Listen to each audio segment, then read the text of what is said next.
Call to order the April 30th, 2019 meeting of the Independent Community Police Oversight Commission. Is called to order. We'll begin roll call. Commissioner Al-Khalali? Present. Commissioner Walton? Yes, present. Commissioner Santa Rosa? Present. Commissioner Jackson? Present. Commissioner Totoro Hargraves? Present. Commissioner Altman? Present. Commissioner Caldwell? Present. Commissioner Evans? Present. Commissioner Moore? Commissioner Billups? Present. Commissioner Stevens? Present. We have a quorum. Approval of agenda. First item we have is approval of agenda. May I have a motion to approve the agenda? So moved. Second. Second. Discussion? All in favor? Aye. All opposed? The agenda is approved. Next, introduction by commission, members, and staff. The next item, we will start with the commissioners. Please take a minute or two to introduce yourselves, describe your background, and why you joined the commission. We'll start from the right to the left. Colleagues, new and old. My name is Zach Ackerman. I serve on Ann Arbor City Council representing the 3rd Ward, which is Ann Arbor's southeast side of town. I am currently one of 2 council members who will be serving as liaisons between the City Council and this body. In that capacity, I also served on a subcommittee that put forward this set of nominations who are now our commissioners. Jane Lum, also seated with us, was joined by Councilmember Ramwali, sitting in the front row, and Councilmember Grand, also in the front row. It has been a distinct privilege to get to read your applications over the last few months and put forward each and every one of you as this new body with a tremendous amount of important work to do ahead of us. I also just state that Councilmember Ramwali and I have discussed, and we actually believe it would be better for him to serve in my place moving forward. So starting hopefully May 6th, we'll be putting forward a resolution to City Council to substitute the 2 of us. So I'll be sitting here for this meeting, but hopefully with the acquiescence of the rest of the City Council, Ali or Councilmember Ramwali will be joining you moving forward, although I'll still be intimately involved.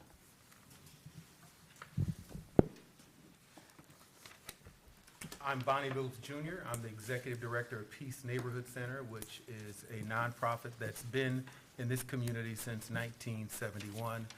We serve all of the city of Ann Arbor, but primarily the west side of Ann Arbor with youth programs and adult programs and services, emergency crisis services for families who are impacted in this community. I'm on this commission to be of assistance and to have a voice for families and young people who I work with who have interactions with the police department, and to be able to explain to both groups what's happening and to bring about a sense of commonality and understanding. Good afternoon. My name is DeAndre Caldwell.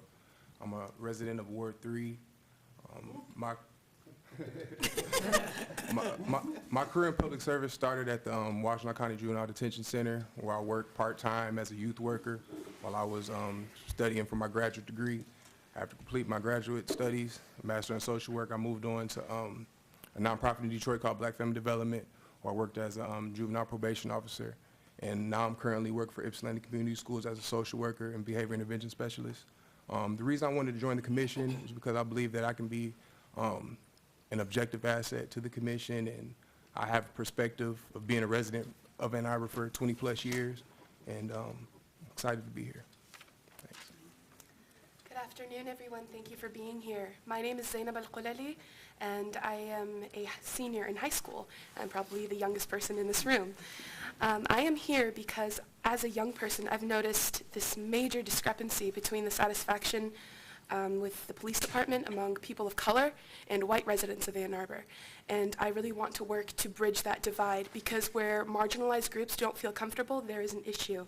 And we need to show that we are devoted to fixing that issue. And I hope to serve as not only a peacemaker, but somebody who has to be the sole voice against an opposition if need be. And I look forward to working with everybody in this room, and I hope we can all come to a conclusion that works for everybody. Good evening. My name is Mashhad Evans. I serve as the senior pastor of Bethel African Methodist Episcopal Church here in the city of Ann Arbor. We, along with Second Baptist, are the oldest faith community of people of color in this city and area. I'm excited about the work here on the commission, and my hope is to be able to lend my voice in ways that represent underrepresented members of our community. I'm well aware that we oftentimes underestimate the social bias with which we all bring to spaces and places, and I think there has to be a voice for those who bear the burden of that bias, and I'm looking forward to the work that this commission will do, particularly around the issues of public safety. Hello, my name is Frances Todoro Hargreaves. I am the Executive Director of the State Street Area Association here in downtown Ann Arbor. And I've been working downtown in various ways probably for the last 15 years. And my role here would be to take a look at how the downtown would interact with the police department. We have a lot of different activities that go on in our downtown, some major events and so on, and it requires a shift in policing and community policing in our area. So that's what I'm hoping to do here. Good afternoon. I'm Denise Janess, and I am the Administrative Assistant for the Independent Community Police Oversight Commission. And I'm glad to be here and wanted to serve. I have a background in education as well, and just wanted to have an opportunity to get in seat and greet and meet everyone this evening. I'm Lisa Jackson. I moved to Ann Arbor from the Washington, D.C. area to do a doctoral program in neuroscience and psychology. And I've lived in the area since 1998, which seems like yesterday sometimes, but every time the winter comes, I'm thinking, oh my, it's super cold here. I am a full-time psychology professor at Schoolcraft College, but I also continue to do research at the university. In the summers, I often work for the Office of Health Equity and Inclusion, which is part of the medical school and focuses on health disparities. And as it turns out, interactions with law enforcement and people of color often result in some adverse health consequences and contribute to things like high blood pressure and other kinds of outcomes. I also served on the board and was the chair of the board of Ozone House, which is a youth and family services organization in Ann Arbor that houses and does therapy with and feeds at-risk and homeless youth. And we have a couple locations and are getting a brand new facility in Ann Arbor, super excited about. But I worked for a long time with kids who are homeless, kids who are at risk of being homeless, and kids who are food insecure. Many of those young people were people of color. And as wealthy and as many resources as we have in Ann Arbor, it was often hard to kind of educate the public that there were actually homeless kids here. And we had to help sort of educate people in terms of what homelessness looks like. It doesn't always look like kids sleeping under park benches. It often looks like kids who are couch surfing, staying at friends' houses until they're no longer welcome, and then moving to another friend's house. And those kids often have unfortunate encounters with law enforcement. And that is part of what drives my desire to be here. I know that I can be an objective voice, but I also have a lot of experience in working with and helping people understand implicit bias. And I know that we all bring ourselves to this process. Police do, community members do, this group will. And so I'm looking forward to working with everybody and thinking about how we can enhance the communication between Ann Arbor Police and the community. Welcome. It will be a lot less erudite target beats. No, I obviously have a lot to learn. I'm one of the council liaisons, and I have to say it's really nice to meet all of you face to face.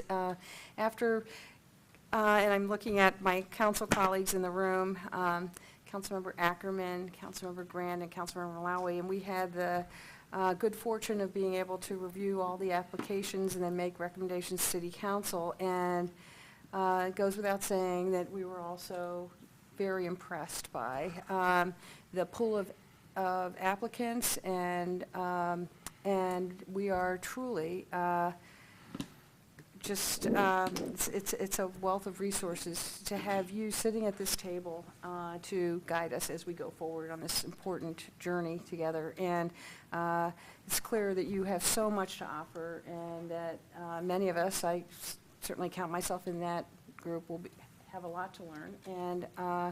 And so I would just like to welcome you. Councilmember Akron did share with you what part of town he represents. I'm a second ward council representative, so I represent the northeast part of town. None of you live in Ward 2, so they have me basically. But again, and I will be informed by your guidance, and we all will be. And so thank you very much for joining us and for stepping up in this way. I know you've all agreed to make a significant commitment of your time and talents, and it is greatly appreciated. So thank you. All right, so I am Corrine Moore.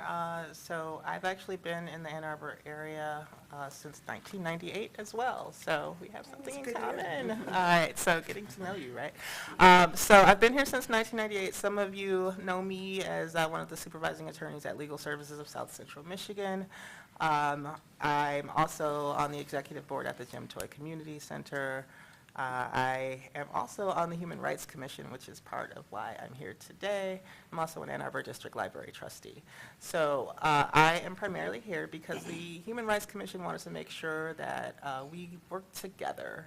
We investigate discrimination complaints. We also work on policies to help make the Ann Arbor community more welcoming. And we were a big part of why ICPOC is here today, and so we wanted to make sure to have sort of a liaison wherever possible, where we can work together and sort of help bring about change. I want to help be a part of that, so looking forward to working with everyone, and nice to meet all of you. Assalamu alaikum. Peace be upon you all. I'm really glad to be here among distinguished members of this community who really allocated their time to bridge all the divide. And also, I'm quite an advocate for transparency and trying to make things work better for the whole community. I'm a resident of Ward 4. I have been in Ann Arbor for 37 years. I came over here to do my PhD at the University of Michigan. I have PhD from School of Public Health. And I was happy to see that, I read in the paper that there is a work in progress trying to curb one of the parasites in our water over here. So that was quite dear and to my heart. My service to the community, I was the president of the Arab American Organization from 2001 to 2003, and I think people probably are, the older ones probably are aware of 2001. And we, at the time, established really a good relationship with the city government and with the police department, trying to make sure that our community was safe, businesses and individuals. and also worked with the city government to make sure that we have this open channel of communications. From 2013 to 2017, I was the chairman of the Board of Trustees of the Muslim Community Association of Ann Arbor over here. And also, we carried that relationship with the city government as well as with the police department, just to make sure that also our community was understood and was safe. And we had quite a bit of meetings with the mayor, with the city administrator, with the chief of police, with the engagement team from the police department, and they were very supportive to our needs. I just retired from the University of Michigan. I was doing research in genetics of eye diseases at the Kellogg Eye Center, and I feel now I have a little bit of time, so I can somehow pay the community a little bit of all the investment that we enjoyed, all the good life that we have experienced in this town. And if I can be of help to make sure that the relationship between the different components of the city as well as citizens, I think this is why we are all over here, to make sure that we are all working towards one goal, is to respect each other, to maintain the safety of all of us. Because when we go to bed, we don't think about anything else, but there is someone who is really looking after us. There is somebody who is there trying to make sure that we are safe. And for that, we have all to work together to make sure that we accomplish the things that we feel that they are of utmost importance to our community. This is why I chose to serve on this committee. Thank you. Hi, everyone. I'm David Santa Croce. I moved here from the Northeast in 1997 for a woman that long ago left me. I'm a lawyer. I'm a litigator for the last 27, 28 years. The last 19 of those at the University of Michigan Law School. I'm currently I'm a clinical professor and an associate dean for a few more months at least. My job for the last 19 years have been representing people in this community who can't afford lawyers in civil matters. Actually, just came, we had a trial this afternoon. And I work with students to do that kind of in almost in an ER setting. I've always been interested in community service. I chaired the local ACLU branch for some years. A task force about North Main, the Farmers Market Commission, and currently, although ending soon, I suspect, the Public Advisory Commission. This, to me, was a chance to stay involved with the city and my community in a more important way, or a way that more aligns with my professional interests. I'm a firm believer that everybody needs an equal voice at the table in the community, and hope to work with the good people around the table to ensure that happens. Thank you. Good evening, everyone. My name is Robin Stevens, and since 1999, I have been working for the Washtenaw County Public Defender's Office as Assistant Public Defender. So I have spent the last 20-plus years reading police reports and getting inside the head of police officers and prosecutors in defense of my clients. I came to this area in 1988 looking for a better life. At that time, I wasn't educated formally. Had a lot of street smarts, but not formally. Had the opportunity here to be able to embrace formal education, and went to Washtenaw and then University of Michigan, and finally got my JD from the University of Toledo. and worked at the University of Michigan working with students in LS&A as an advisor and also doing academic discipline, and ended up going down to Columbus, Ohio, and being the assistant dean of students at the law school there, and I decided I didn't like law students. Almost as much as I didn't like lawyers. So it was not the job for me. So I came back to Ann Arbor, had interned at the public defender's office, ran into Mr. Powell, who was the chief public defender at the time at Kroger's, and he says, "Robin, I'm glad you're back. You're on my team," and he hired me the next day. And I've been here ever since. Currently, Delphia Simpson is the chief public defender, and we are doing and working in a lot of ways to develop our office to be more responsive and more connected to the community. So my involvement on this committee, I'm hoping, with all the experience that I have, I was also on the original task force, and I'll share that privately with people who want to know about my experience. But in all of that, I learned that people really don't understand. The everyday person doesn't understand our court system, the relationship between the courts and the police, the relationships between the police and the community. So I'm hoping to be a source of resource for everyone here to ask me questions and to work, from my experience to be able to help us do the best that we can for both the community as well as the police, so that we're all, as he said, safer, but that we're all working together to make sure that we're safe.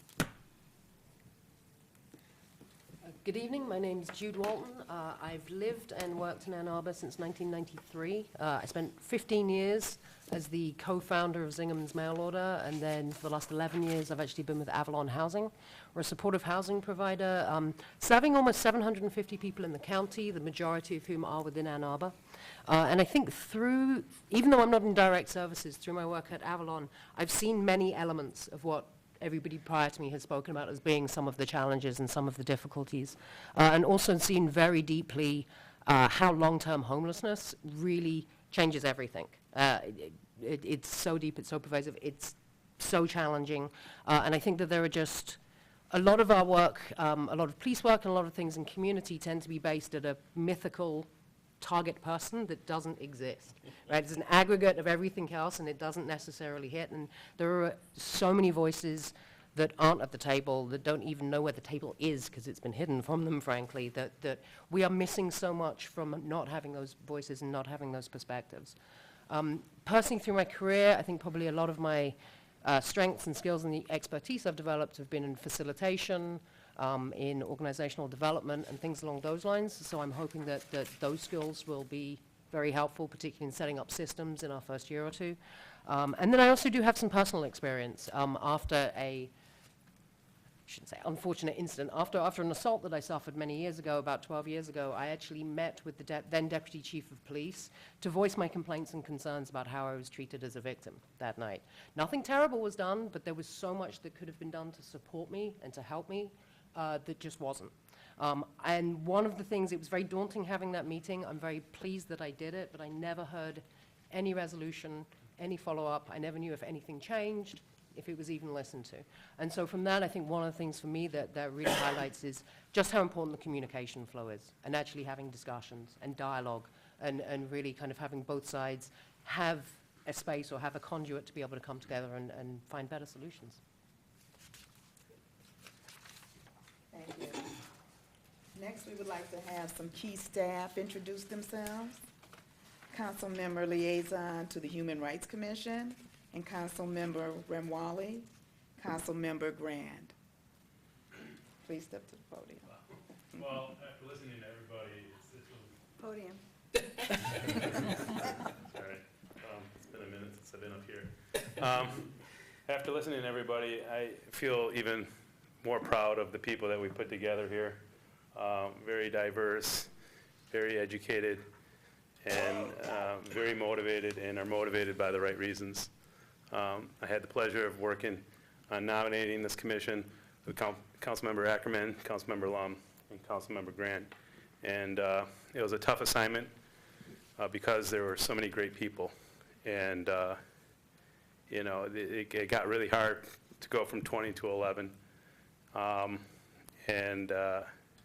After, again, listening to everyone here for the last 15, 20 minutes, I think we did a great job, and you all made it easier for us by being exceptional folks.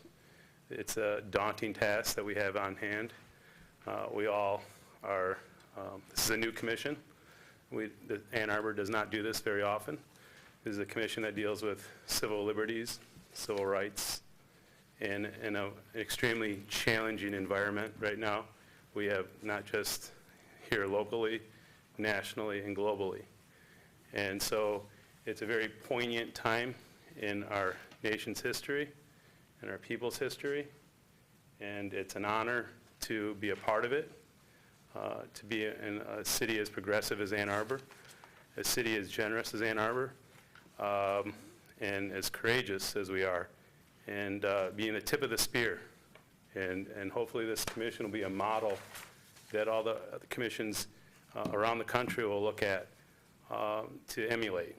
And you know, as a, maybe we'll see what happens on May 6th, but as if I was to become a liaison, it's going to be probably one of the biggest honors I have on City Council. And I appreciate everyone's willingness and time and sacrifice it's going to take to whip it into shape and get some work done. And I know I'm all for it. It's nothing that you know, scares me. So appreciate everyone being here, and look forward to working with you all if I have that opportunity.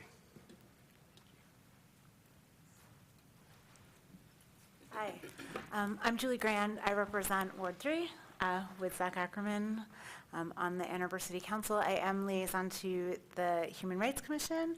I also am liaison to the Ann Arbor Housing Commission and do some work in parks and work with students.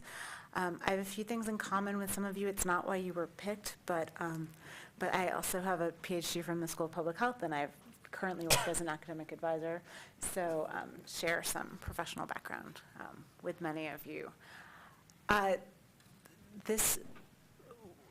When I first got the invitation, I was like, well, I'm not sure why I should be there, but listening to all of you just confirmed why. I am so proud to have participated in your nomination. Jane and I are both crying. I could see it. Yeah, you know, there's a lot of work in politics where there can be pettiness and infighting, and can be difficult to understand, you know, is there meaning? But thank you to all of you, because tonight this reminded me why I do this work. This is meaningful. And there will be many folks in this community who have and will continue to doubt the purpose of your work and will doubt what you're able to do. But I keep telling all those people, just give them a chance. They're really amazing. And so I firmly believe in the work that you're doing. I want to be supportive in whatever way I can. You have a fantastic liaison to the HRC, but if I am ever able to be of service, please do not hesitate to call on us to lend some support to what you're doing, whether it's support that you need through something formal on council or through the HRC. We are here to support your work, and I know it's a difficult task, and it's just an honor to be here with you today, because the amount of time that all of you were willing to give, and the fact that you were all able to reveal so much of yourselves and your own purpose and dedication to this community in your applications. I'm using the word honor a lot. It was an honor to get to read them and to be a part of putting you all at this table today. So good luck. Please let me know if I can help. And thanks for letting us be here. Next, Leslie Stanbaum, Chair of the Human Rights Commission. I'm sorry I'm late, but I'm really glad I'm here. I'm very excited about this, and I know the Human Rights Commission is also. We've read all your questionnaire responses. We're very impressed. We know you're very resourceful, and you've got a lot of resources here to work with, including the Human Rights Commission. If you ever need us, we will be there for you. I think everybody in the city is hoping for your success, and we will do everything we can to make it work. Good luck, folks.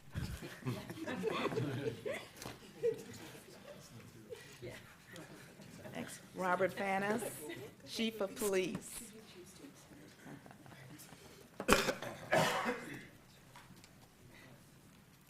Hi, Bob Fanas.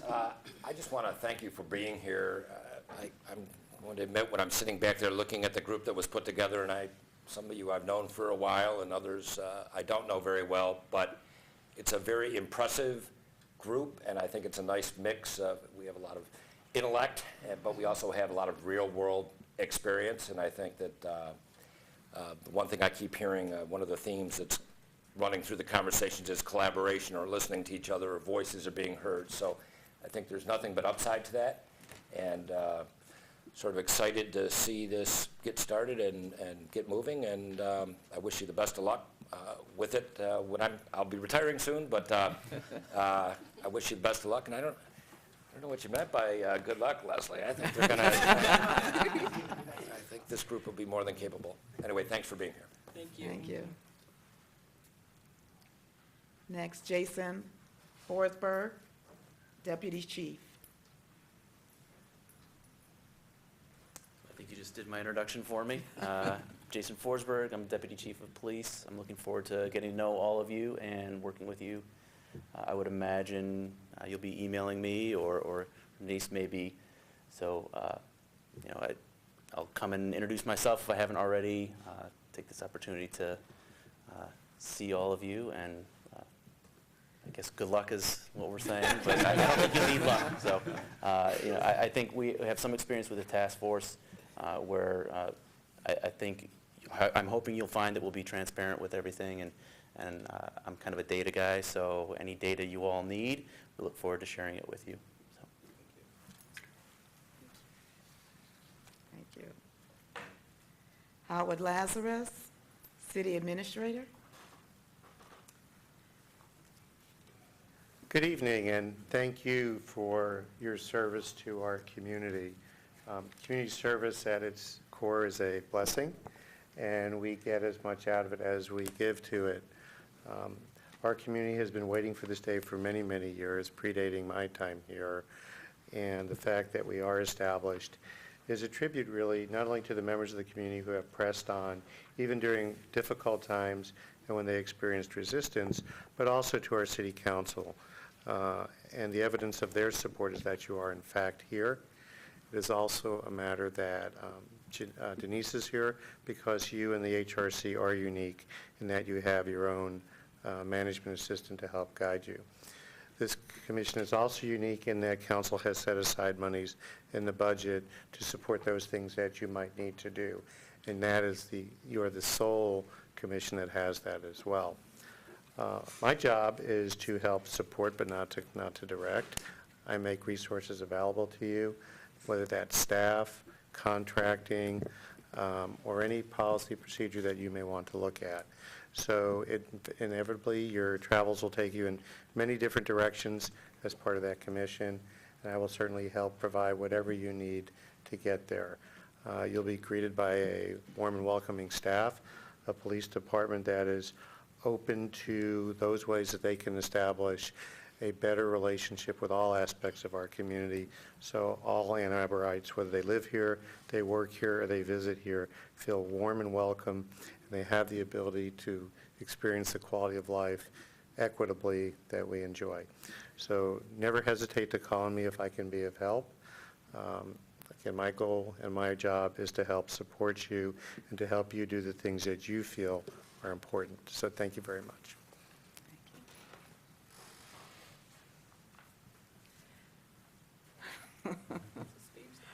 Steve Postman, City Attorney. Thank you. It's actually a pleasure to be here. You know, sometimes people think they'll see me in the store and they'll say, you know, you have a horrible job because you have to go to all of the meetings. And the interesting thing is, and I've told the council this before, I don't feel that at all. In fact, I think going to the meetings and actually seeing representative democracy in work is a huge honor. And this is really part of that. So I know what they're thinking. You know, if you have to stay too late, it gets to be a burden. But no, really coming here is an honor. I am the city attorney. I actually grew up in Ann Arbor. I'm a townie, and so I've seen a lot of changes in this town. I benefited from the public schools here, and I'm very grateful for that. And that's one of the reasons why I actually took this job 16 years ago. And so I've been around doing this job. I have a staff. We are a resource to this commission, as we are to all commissions in the city.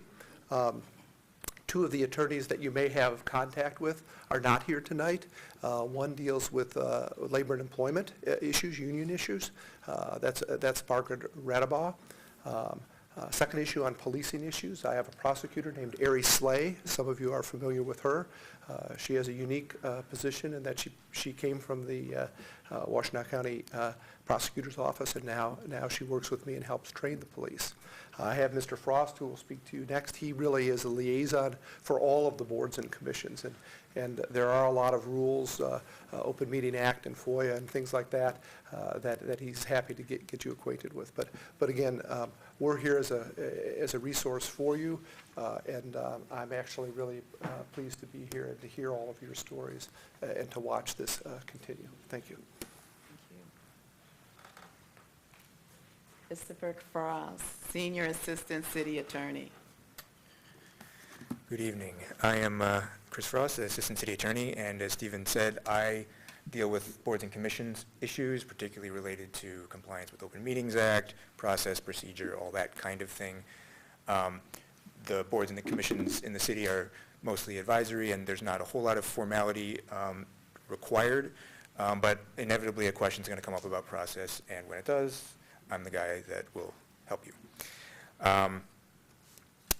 So I will dive right in. You all received some information from me about the Open Meetings Act, a 2-page, 3-page summary. I'm just going to give you a broad overview on that. This is more just to sort of get your juices flowing on this, and if you have questions, you can follow. I can try to answer them now, or if you have them later, you can certainly always provide them to Denise, and we'll get you an answer on that. So all city boards and commissions are supposed to conduct themselves in compliance with the Open Meetings Act. And basically what that means is you make all your decisions and you do all your deliberations here as a body. If you're going to be talking outside of this body, you want to do it with fewer than a quorum, which in this case is 6 of you. So you're perfectly welcome to speak to a couple other people about things. In fact, that's the way that business gets done. A couple people working on some issues, bringing it back to the body, but then you have that full discussion in front of the body. And so that's just to bear in mind, particularly when you're emailing. You don't want to be copying everybody on deliberative issues. Scheduling and things like that's obviously fine. Denise will be coordinating that. This body may, in the future, deal with some issues that are sensitive or confidential, and in those cases, we'll address that when it comes up, but there may be occasion to go into a closed session so that the public won't have access to confidential information you might be dealing with in terms of victims or anything else you might imagine. Speaking of email, you are all an arm of the city in some sense, and so the records you create for your work here, they need to be retained. That's the state law. And occasionally those records will need to be produced if we get a Freedom of Information Act request. The simplest way to do that is to copy all your emails, copy Denise, your staff liaison, so that the city has a record. There may be times when you don't have that opportunity to copy her. You need to retain those records and produce them if asked. So just giving you the heads up on that. Obviously there are nuances to all of this, so if you have specific questions, I'm available to answer that as well. There's a couple of fact sheets in here that provide a little bit more detail on these types of questions, particularly with regard to email. Feel free to take a look at those, and again, if you have questions, you can follow up with me. I now want to move on to the bylaws. I think you all had a copy of this. and I hope you had an opportunity to review it, but if not, that's okay. Again, I'm here for the duration, so questions will be answered as they come up. So the bylaws they don't create your power, or they just kind of govern your structure. Your power flows from the ordinance that council passed. The bylaws are sort of your process and how you get your work done. These are based on a standard template, so there's a lot of stuff in here, and some of it may not make sense to you on its face if it's your first time looking at it or you haven't been on a commission before, but everything's in here for a reason. And so I'll just go through this very briefly, high-level overview, and if questions come up, again, I will be happy to answer them. Start with Article 3 on the first page, just talks about your purpose, your objectives, and your duties. This all comes from the ordinance, so it's just a repeat of that so that you, it's sort of an at-a-glance reminder. Moving on to Article 4, this talks about membership, and contains some code, city code and charter sections that kind of govern the way that the commission membership is set up. A lot of this is not going to be stuff that concerns you, but it's there for your information if you have an interest in it. So now I'll move to Article 5 on page 3. This is ethics and conflicts of interest. This is always a section that freaks people out, and I want to reassure you that it's not that terrifying. Conflicts of interest are a very sort of fact-specific inquiry, and this basically has to do with you don't want to be voting or acting on something where you have a potential or an actual conflict. Now, with this commission, you're not dealing with a lot of things that have to do with money and things like that, so a lot of this is not going to apply to you. But the classic case would be if you as a commission are looking at recommending a contract, say, and maybe that contractor is a relative, then in that case you wouldn't want to be voting on it to avoid the perception of a conflict there. But for example, if somebody brought a concern to this commission and they're known to you personally, and then maybe the commission is going to make a recommendation with regard to that person, you're not going to have to recuse yourself on that in most cases, in all likelihood. Just knowing somebody is not the level of the conflict. So there's kind of that, everything in between there is kind of the gray area. It's very fact specific. So if you have any questions about this, ask us. We deal with this quite a bit, and we can advise you on that.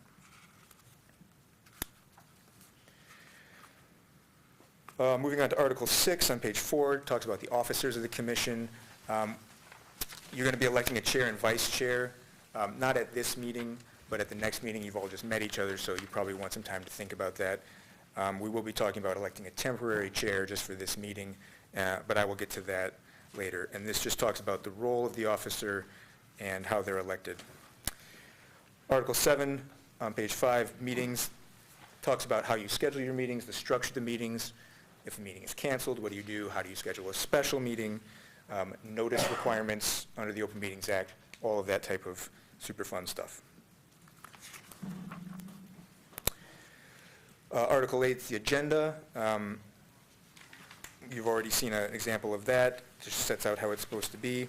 And then Article 9, committees and liaisons. So this one is kind of key for this body because it lays out specifically three types of committees that this commission might want to be creating.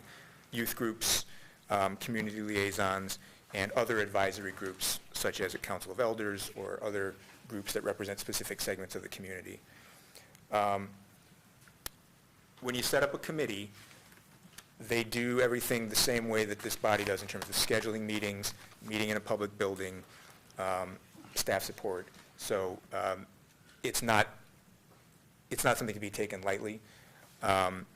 There's a lot of work you can do without establishing a committee. If you need a couple of 3 people to go research something and report back, don't necessarily need a committee for that. If you've got something that may require some public input, hearings, public comment, things like that, then you may want to go ahead and establish a committee.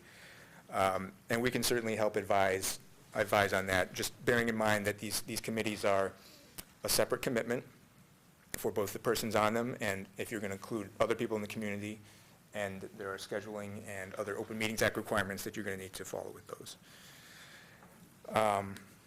And then lastly, in Article 10, we have the Parliamentary Authority. As I said, these are advisory bodies in the city. You don't need to be a stickler for the parliamentary rules. In fact, I mean, the book is this thick. You just look at it. It's better actually as a doorstop. We advise that parliamentary procedure should serve the commission. It can be just formal enough. And otherwise, what we really want to do is have people talking. Basically, what you're doing is talking about things and then voting on them. And it doesn't need to be a whole lot more complicated than that. And I've also provided you on that note a short guide to parliamentary procedure for those of you who haven't been involved in running meetings before. Feel free to take a look at that. I'm going to spend almost zero time on that. It's more for the chair or the vice chair to take a look at to make sure that they're running an efficient meeting. Often you will see meetings that go very late, and efficiency is actually something that can be, lack of efficiency can be detrimental to a board. If you get bogged down and the conversation wanders, people can get tired and lose focus, and you're not doing your best work that way. It is helpful to have a nice structured meeting where you're focused on the task at hand, because you all have a very wide, a very broad charge, and so you're just going to have to take it in little bite-sized chunks, and that's just, you can't do everything all at once. So on that note, I would recommend that you elect a temporary chair to serve until the permanent chair is elected. The election for the chair and vice chair are going to be, the permanent ones are going to be on the next agenda. But if you're not even ready to do it then, it can also be postponed. So I guess at this point, I would just ask, has anyone had experience chairing a meeting? Okay, great. I'm not going to tell you what to do. It might be in your interest to pick one of those folks who's got, we got plenty of them. Plenty. So that's the next item on the agenda. I'll let you all discuss that. As I say, this would just be a temporary assignment until you kind of get your feet under you, and then you can vote for the permanent folks later. I'm available through Denise. If you have questions, you can just say, ask that attorney guy. I don't remember his name, but he was talking a lot about process. Thank you. Thank you. Does anyone have questions? I did. You talked about, are we going to have a city email? Because I would have some concern if I'm using my personal email and then it got FOIA. Right. We do not have plans for that at that time. I don't know. We can follow up on that. I would recommend that you might get a separate email just for this commission. Yeah. And do it that way. I did that wrong. Yeah. Okay. Yeah. Okay, but we won't be given the City of Ann Arbor email, like an A2 gov. Boards and commissions are not traditionally given that. Perfect, thank you. So just so you know. Yeah. Any other questions? Sure. In terms of time frame for commission meetings, specifically this one, in the agenda, are there allotted time slots typically, whether they're unofficial or official, or do we just go on until we finish? It's up to you. Some commissions like to put this is going to be 15 minutes, this is going to be 20 minutes. That's kind of up to the body how they like to do that. Some folks find it helps them keep on track if the discussion is going on too long. Other folks like to take as much time as you need. But again, even if you put something like that in, you can always change it. It's not binding on anybody. Yeah.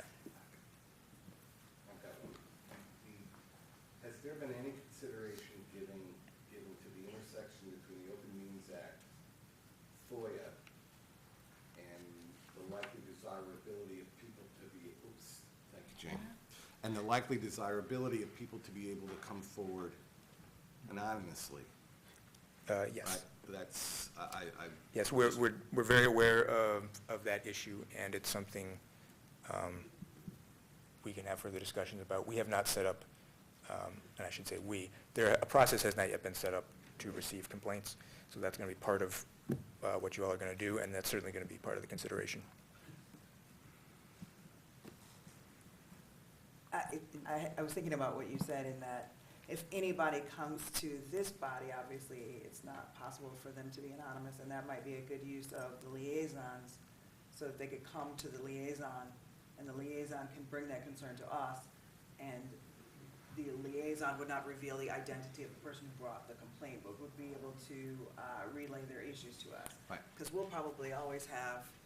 But the reporting is fine, little hearsay, but who cares, right? You're getting some, but then if we want to talk to that person, We would relay questions back to the it would, liaison, I would right. assume. I imagine there's a way to resolve this where we could have direct contact with someone without. Yeah, and there are exemptions under FOIA for different things, so it's not impossible, yeah. Under what conditions would we decide to have a closed meeting?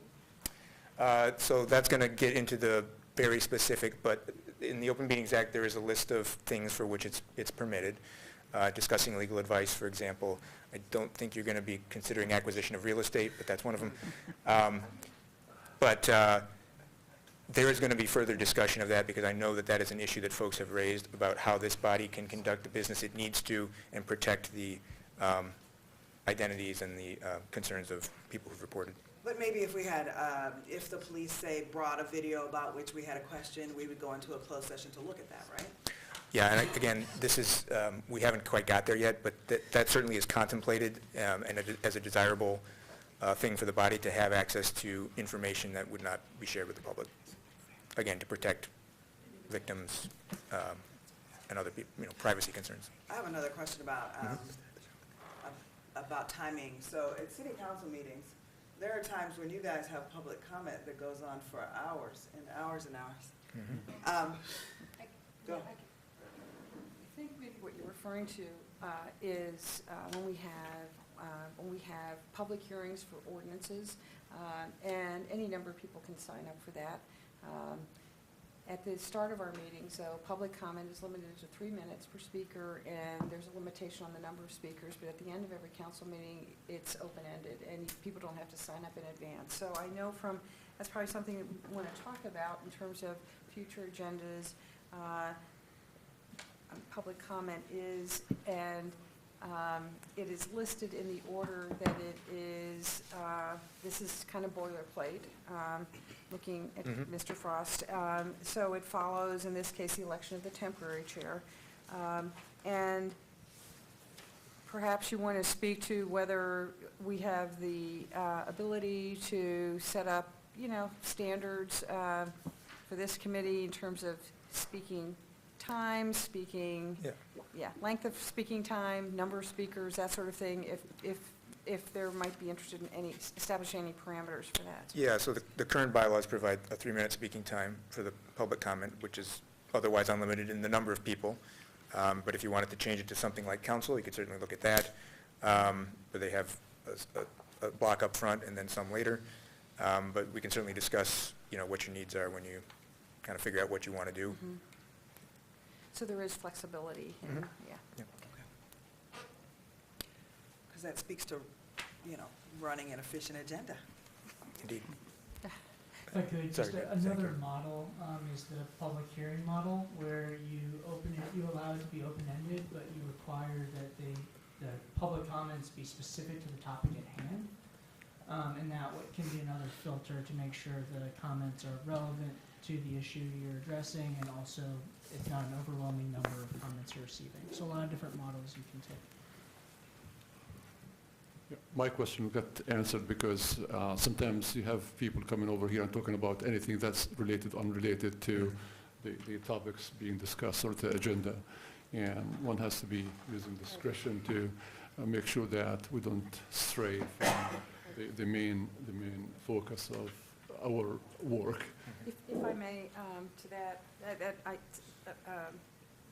good observation on your part, and I will say that when people sign up for public comment at council meetings, the priority is given to people who are there to speak to a council agenda item. And depending on how many people, sign up in advance, there may be not, the limit on the number of speakers, and so people will just come and speak about whatever, not agenda related.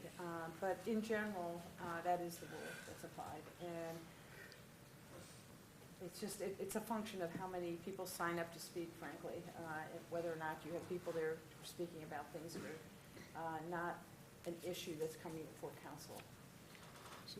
Can we have like 2 public comments? One is related to agenda issues, and towards the end, if people want to talk about anything, they can. We don't want to take really precious time from people who are really trying to give us some information or trying to have their own opinions about issues discussed versus later on, you know, if they want to have an open forum, that's also fine too. Yeah, and as you decide, you know, as you have meetings and decide what is best for you, we can certainly work on that and change the bylaws. Yes? Would you like, in terms of a direction on that, when we're ready to make some, you know, have some formal guidance, would you like that to be a recommendation from this group as a whole, that we would like to, you know, that this group recommends that we allow for X number of public speakers at the beginning of the meeting with, you know, 3 minutes, whatever, speaking time allocated, and that those speaking slots should be reserved for people who are here to speak about items before us, or, yeah, whatever. There are different models that can be Yeah, used. it would be in the context of a bylaws amendment. So you would just Okay. discuss it as a bylaws amendment, and then, you know, I can certainly assist in developing that. Any other questions? I have one other question. Denise, and I don't know your last name, I'm sorry. Janess? Janess. Yes. Denise Janess. Janess, yes. Okay. Does she have do you have an office where we can find you? Oh, yes. If we need to? Thank you. We'd like to have that information. I'm and the your- first office off the second floor here. Okay. Oh, and you'll come And up your there later. contact information. And then will we have an opportunity to share contact information between all of us? Yeah, I think the staff liaison usually has a roster of Right. information, yeah. Okay. And I can send another email out with all that information if needed. Wonderful, thank you. I may have it, but it's buried in some of the other emails from long ago, sorry. Okay. And again, if you're gonna choose a different email to use so that your personal email is not used, provide that Yes. to Denise before that goes out. Before she sends it out, great, thank you. Yeah. You're welcome. Any other questions? Could I make a motion? Motion I guess. already? Right, I'm sorry, I thought you were, I'm done, if there's no more questions. it just feels like it'd be nice to have someone up front, so I'd like to make a motion that Robin serve as interim chair. We need a second. I second the motion, Robin serve as interim chair, temporary chair. Temporary chair, whatever it Wait, did you is. ask her if she was willing? Yeah, oh, yeah. I didn't see him back there. Face was behind you, and she was making She was sure. going, was she doing this? Okay. No. Okay. He did ask, yes. I asked nicely. He did, he asked very nicely. It would just, feels like it would help to have someone running the next hour or however long it's going to take. I think Denise. Okay, did. any discussion? Yeah. Okay. Discussion? All in favor? Aye.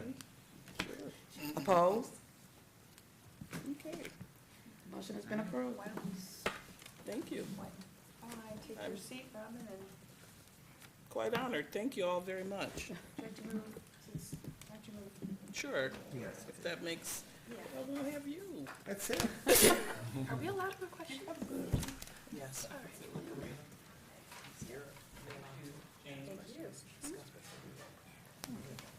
Okay. Name and all, awesome.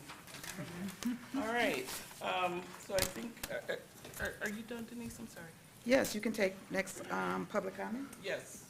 So we're at public comment. Oh, I'm sorry, Zach? Thank you, Madam Chair. That feels good. You'll notice that Councilmember Lum and myself, for now, will not be voting. We are simply liaisons. We are not members of this body. We are here to provide a conduit to City Council and advise you on kind of sentiments in the community as we understand them. So deliberation and voting is ultimately the 11 of your responsibilities, and we're here as a resource. We appreciate you, thank you. So it's open for public comment, and I think at this time, Denise, do we have 3 minutes? We have 3 minutes. Per person? Per person, yes. Yes. So would anyone, I don't think we had a sign up ahead of time, so we did not. So it's just a free-for-all. but they need to, state their, provide their name. Oh, yes. You do need to state your name and your address, is that correct? No, address is not necessary, but name Name for the record. for the record, thank you. Yes, sir. My name is Mark Corey. I want to say that this is a very great day. I was one of the first people to actually give a push to this. In 2012, I published a 10-point plan for Ann Arbor. One of those 10 points was establishment of a police commission, similar to the one that's in the city of Detroit, which was established in 1973 in the wake of the 6/7 riots. I was present during 6/7 riots. 2 blocks from my house, we had U.S. Army troops and armored personnel carriers and tanks. I know what the issue of racism and police brutality is from living in the city of Detroit. In 1991, I passed the bar, and the first thing I did was file a suit against the state police, and they settled it by changing, amending the statute because they're taking people's property, being opposed to bond. People have money because they took them away, and that was my first law enforcement case I had. 1995, what drew my interest was the Ervin Mitchell rape case. In that case, I got to know Blair Shelton, who went to the ACLU and also to the National Lawyers Guild, and they filed a lawsuit against the city. And he got a settlement out of that. And since then, he's been an activist against police misconduct in the city. And he told me about what happened to him. A couple years later, we had a horrible situation where we had the Klan demonstrate, and the Ann Arbor police issued 35 arrest warrants against counter-demonstrators. None of the Klan members were actually arrested, but 35 people, they got 1 conviction by the prosecutor's office with Mr. Brian Mackey. That was one of the other issues. In the late 2000s, I had a woman come to my office. She claimed that an Ann Arbor police officer, she was a black school teacher, had rammed his knee into her neck, and she suffered ongoing permanent damage to her neck. And it led me to believe that there was problems in the city with the police force. Not everybody, but there were some problems out there.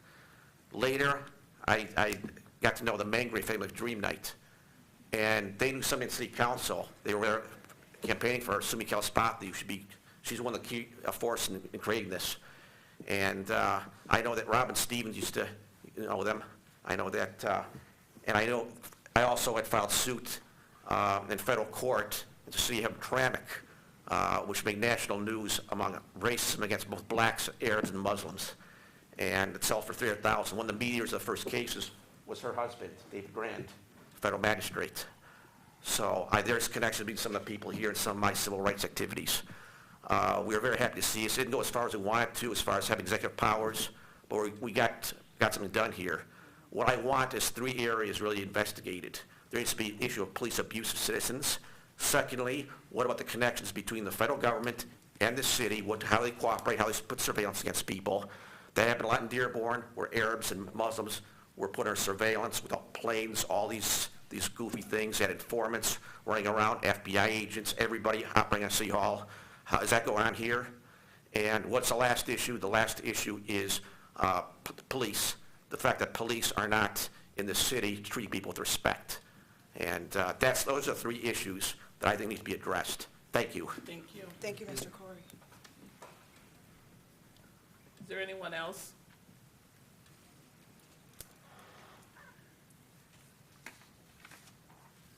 Then I guess we'll move on. So the next agenda item is adoption of the annual meeting schedule. Okay. That didn't look like it was, yeah. Okay. It looks like the 4th Tuesday of every month at 5 p.m. is available. Is that correct? Well, tentatively, this is our schedule because in our July meeting, we have to move to a Thursday. Okay. And that time, the Environmental Commission meeting starts at 7 p.m. So we need to have our meeting completed by 6:45. Again, that applies in October for a Thursday meeting, October 24th, and that can run from 5 to 6:45. If you want to change that, then we can address that at another meeting. Okay. But this is the tentative schedule we have now. So May is definitely set for on the calendar in the council chambers here for 5 to 7 on the 28th, June the 25th, August and September, and November. December, we are planning for a 7 o'clock meeting. There was no availability before 7 p.m. on the 19th. didn't think you wanted to meet on Christmas Eve. Yeah, no. And if we decide to change the Thursdays at 5 to, say 4:30 or 4, we have to give notice ahead of time? Yeah, so I can check availability. Okay. Yes. Great. So any discussion on the current schedule as it's been presented? No discussion? Can we get a motion on it to adopt it for next purposes now? So moved. Can we get a second? I second. Excellent. All those in favor? Aye. Opposition? So moved. So this will be our schedule for the next meeting on May 28th from 5 to 7 p.m. Now to the fun stuff, the police chief interview panel. I'm not sure who can give us an update. You have status? I'm sorry? Oh. Oh, I was ready to introduce, yes. Excellent. Thank you. Well, thank you. A little over a year ago, Chief Baird retired from his service with the city of Ann Arbor. That was during the time frame where we were looking forward to having the Police Advisory Task Force take up the serious business of making recommendations to council on the police commission. At that time, I made the commitment that we would wait to go through the process of presenting and my recommending a candidate to the city council for appointment for a new police chief. So over the last year, there's been a lot that has transpired, but we are now at that point.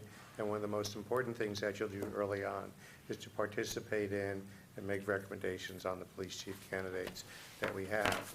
While it may seem rushed, given that you are a new commission, there are definite advantages to the police chief growing with the commission. So it is a chance also for you to jump in with both feet. So the schedule that's been laid out, and I'll go over it quickly, May 6th, there'll be a media release that goes out and will include the candidates' names, a photograph of them, and a brief overview of their experiences. On May 14th, the panelist binders will be ready, and they'll include the interview schedule, the job posting, the brochure we sent out, the candidates' resumes, and interview questions. And Denise will coordinate having those available for you. On May 15th, the candidates will get a tour of the city. They'll arrive into Ann Arbor and get a tour. That'll occur in the afternoon. That is a Wednesday. There'll be a meet and greet starting at 5:30 p.m. going through 7:30 p.m. in the lobby of the Justice Center, which is part of the Larkham Civic Center here. During that time, members of the community, city employees, and other members of the public will have the opportunity to meet the finalists and ask them questions. The city's communications office will advertise that event.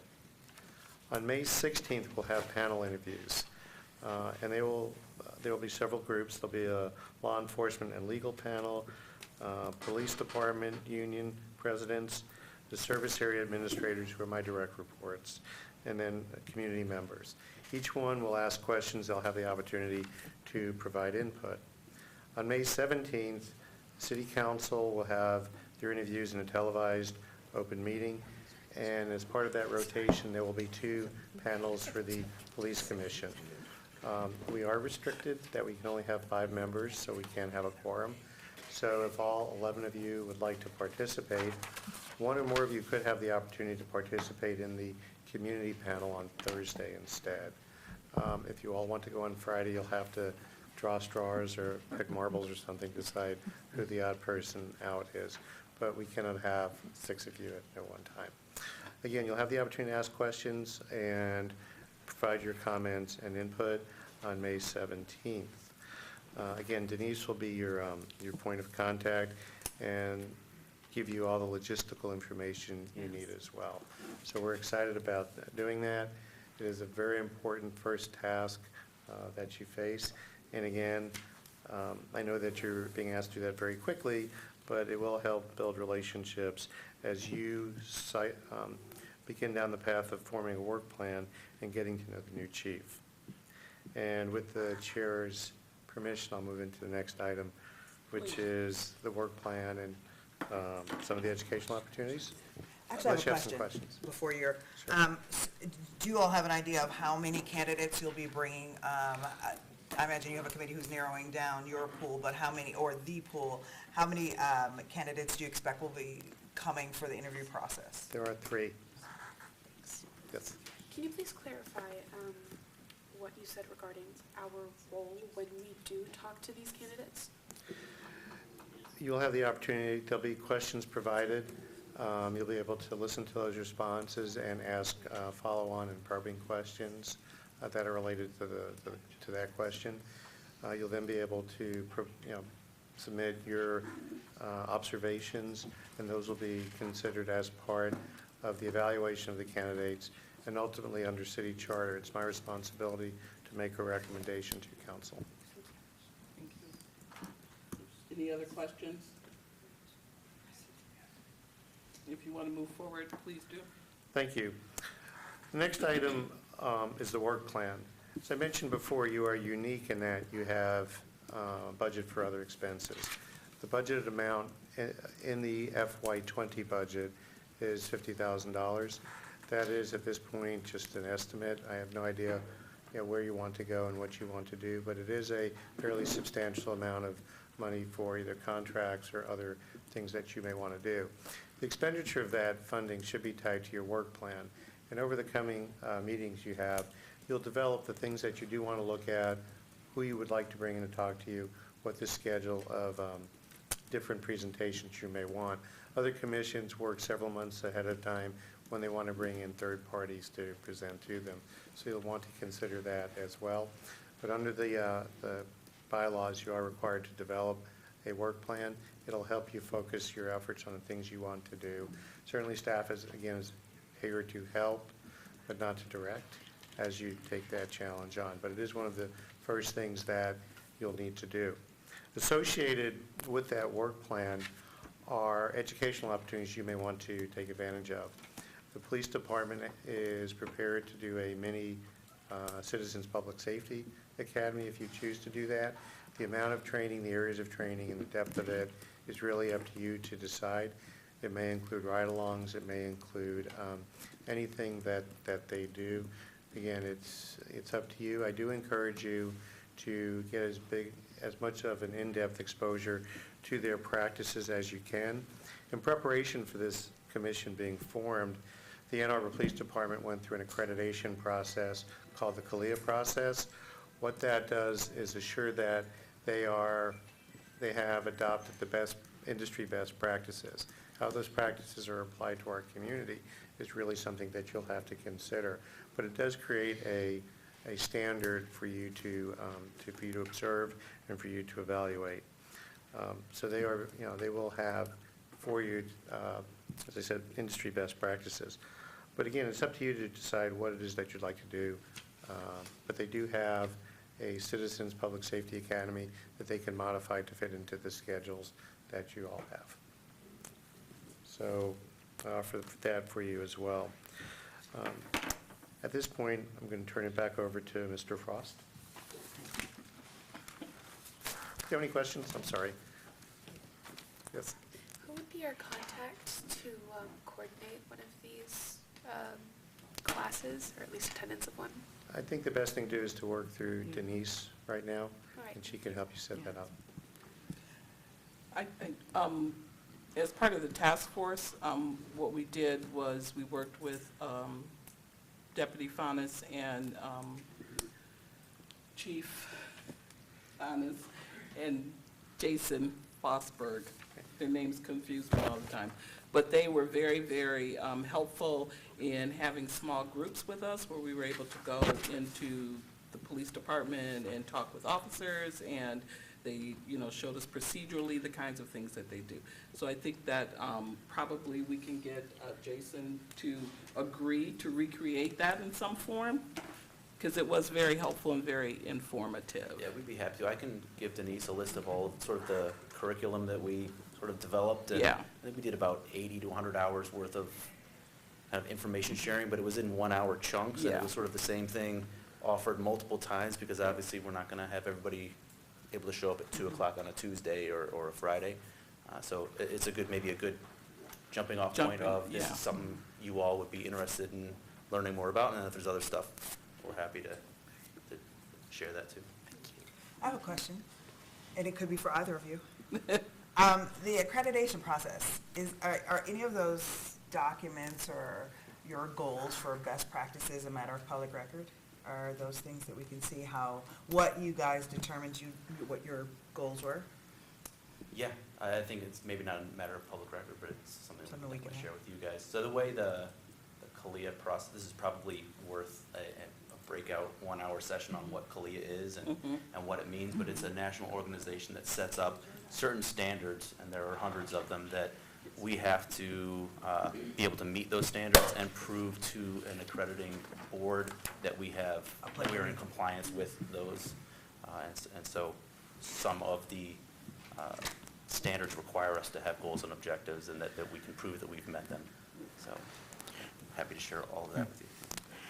I think it's very, very interested to present some of these to the members of this commission, because it's better to be informed, because if we are informed, any decision we make, any opinions we formulate would be somehow related to prior information.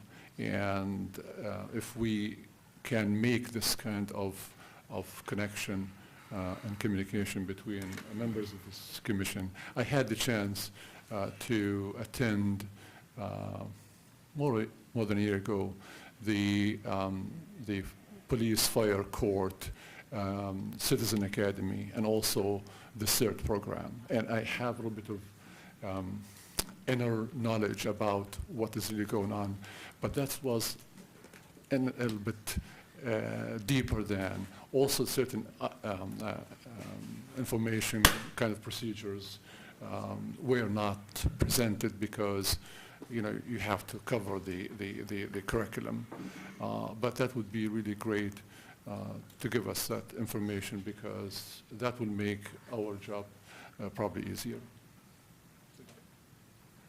I don't know if it'll make it easier, but I'm sure it'll help to know how we do things. I would say probably more informed.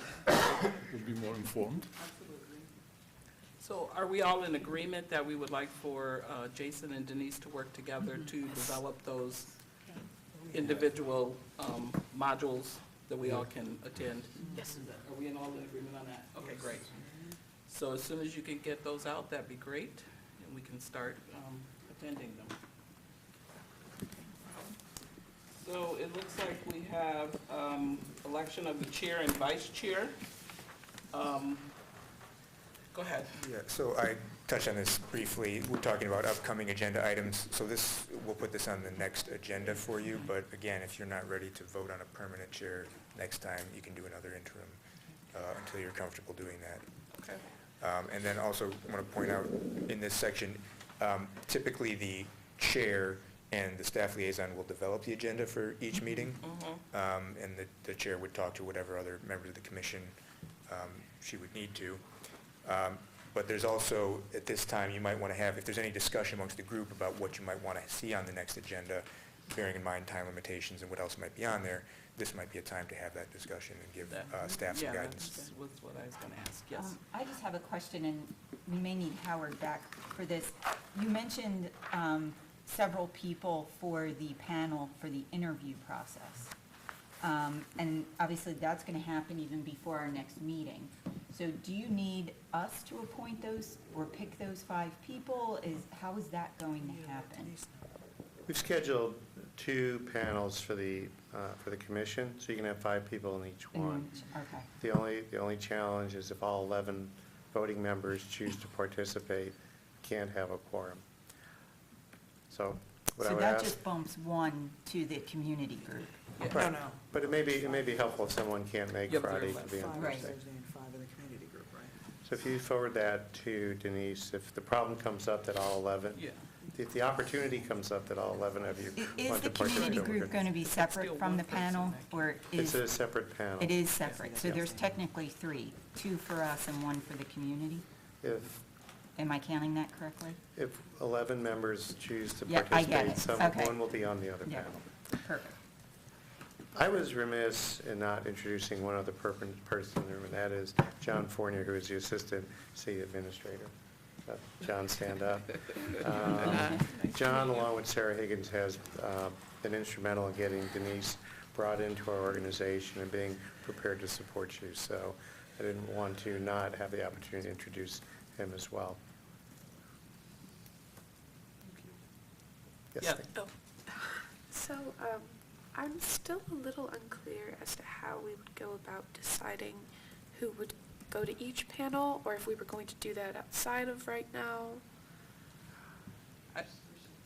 The way I understand it, Howard, and if I'm wrong, please let me know, it depends on who shows up, correct? What I'd ask you to do by Friday is to let Denise know if you're going to be able to attend and participate. Right. The two panels on Friday for the police commissioner are essentially the same, and I think it'd kind of be a random assignment since all the relationships here are fresh. So just first come, first serve. I'm sorry? It's just first come, first serve, At what in a time, way. sir? I'm sorry? At To what be times? determined. Oh, the panels? I'll give that to you. Thank you. The panels on Friday begin at Friday on what date? May 17th. Thank you. I'm sorry, at 8:15 in the morning. Breakfast will be served at 8:15 for city council members and police oversight commission members. The interviews will start taking place at 9, and they'll be an hour long, 9, 10, and 11. And then lunch will be served from 12:30 to 2 p.m. in the basement, and you'll have the opportunity then, during that process as well, to consolidate your comments and recommendations. Yes, sir. Would we have this information conveyed to Denise so she can send it to us? Yes, and- First, it's more as documented, so we know exactly what's really happening. And also would be uniform information across the members of the commission, because each one takes a different type of notes. And so we would like to have it as uniform as possible, also with the functions on that day.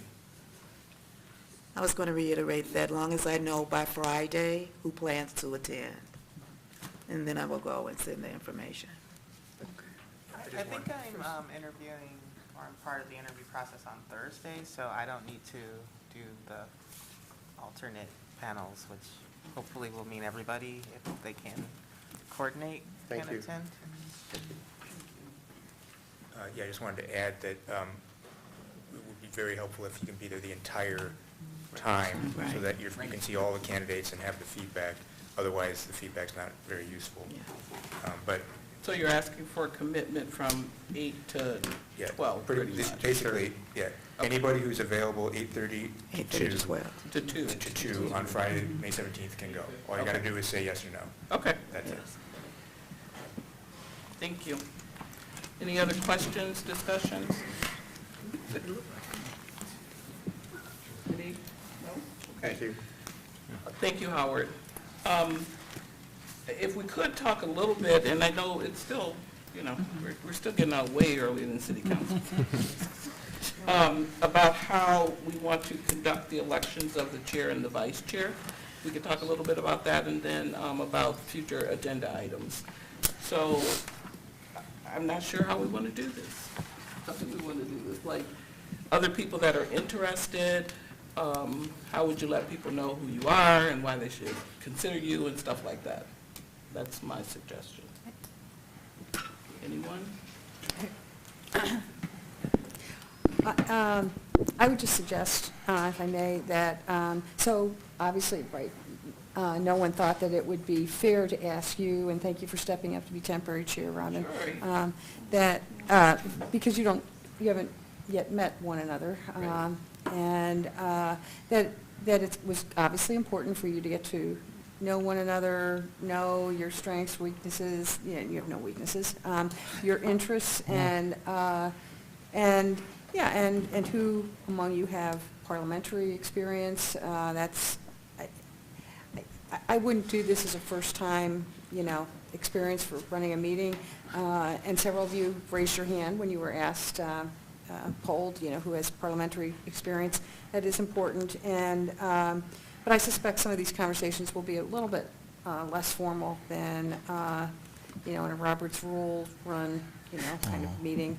But, so you might just want to, at this point, I don't know, I think you should give yourself some soak time here, on this, and, I mean, obviously you're capable, again, but it's, so that anyone who's interested has the opportunity and can basically, put themselves forward and, make their own case for themselves, if there's a strong interest.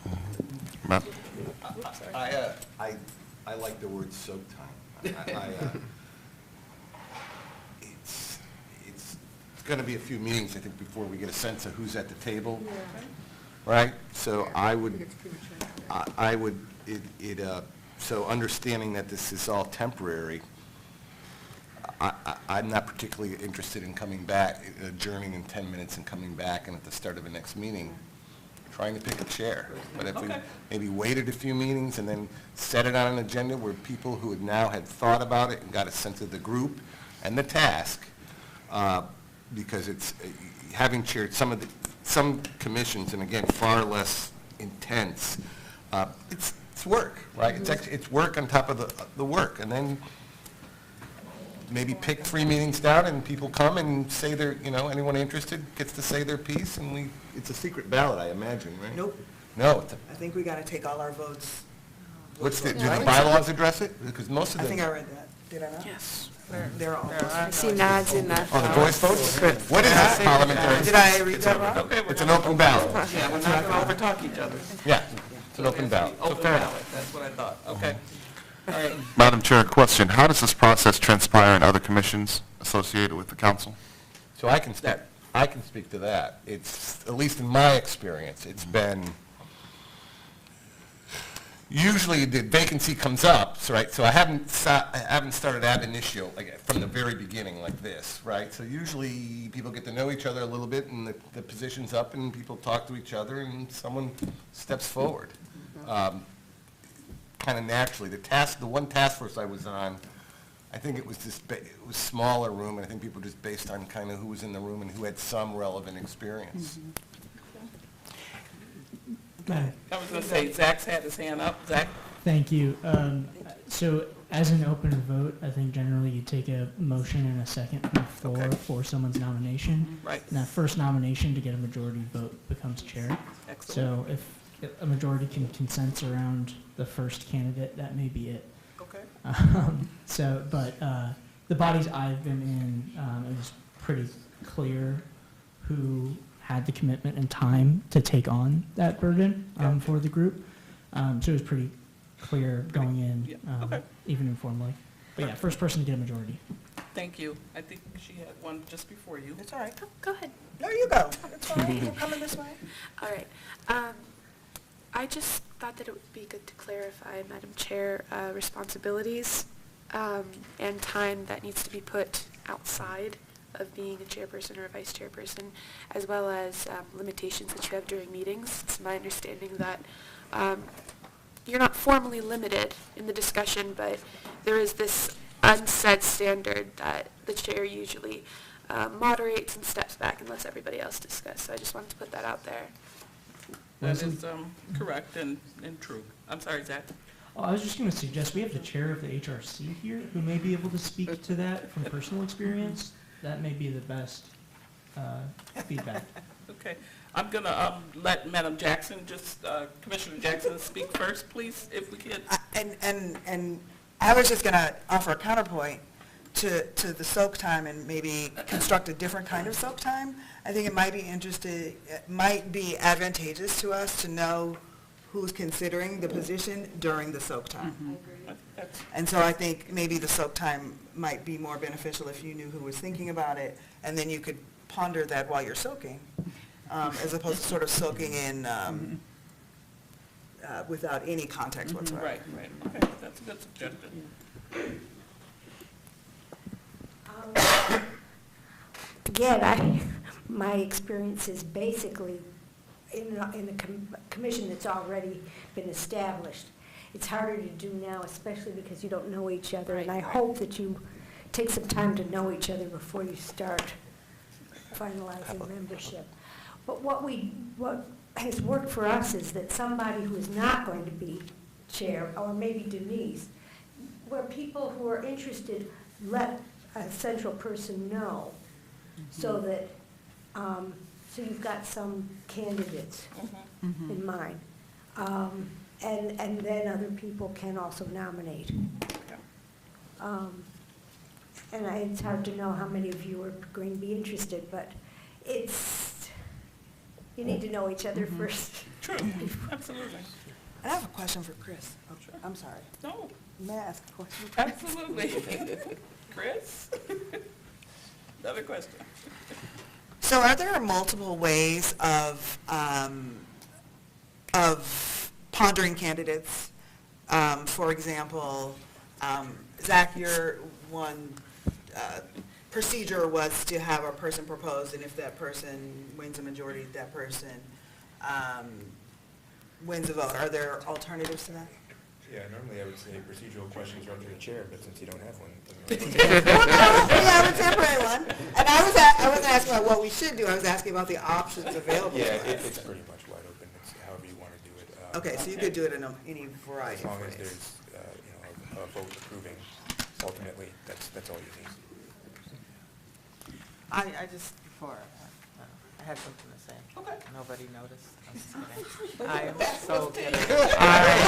All right, so no, I think that someone said that the chair usually takes a step back and moderates, and, in my experience on boards, the chair, even though they are a moderator, they're also a member, an active member with an opinion, and usually does engage and, provide input, just to be sure. So don't feel like you have to completely step back and not provide if you take on this role. We do want to hear what you have to say, that's all.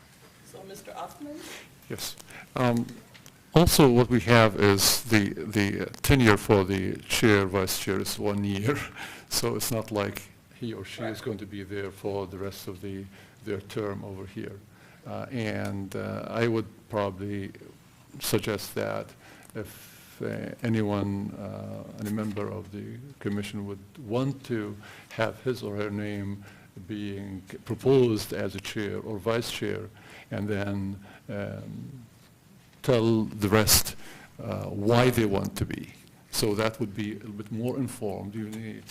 Also, you need to know that it's commitment. You are part of organizing the meetings. And if you might have all the qualifications, but you don't have the time. So it's time, we go back to public health, there are 3 things, a person, time, and place. The 3 things have to be together for them to be effective. If you have the place and time, but the person is not there, well, nothing's good. But I would probably, my opinion suggests that if anyone wants to run as a chair, he or she, or vice chair, to have, maybe not this meeting, next meeting, or now, or today before, and then, so next time when we meet, we will have an idea about who might be the right person. Plus, still we have some time, they can talk for 2 or 3 minutes about why he or she wants to be a chair or vice chair. Thank you. So I'm going to put this in I think there's a way to amalgamate what's been said here into a plan, or let's call it a motion and leave it at that at the next meeting, if people have an intention to seek the chair or the vice chair position, they state it. And then at the 3rd meeting, so we'd have a whole another meeting off under our ballot and a chance to talk afterwards. They're limited to 3 minutes on why they want to do what they want to do, and then we have a vote.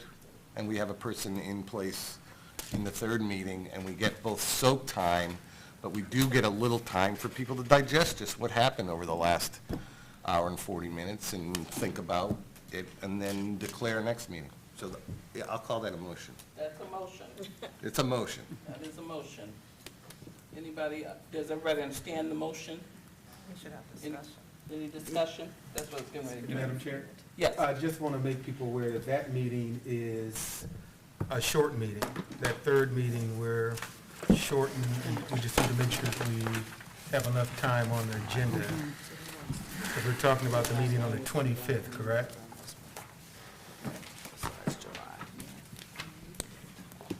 So, Wouldn't it be the June meeting?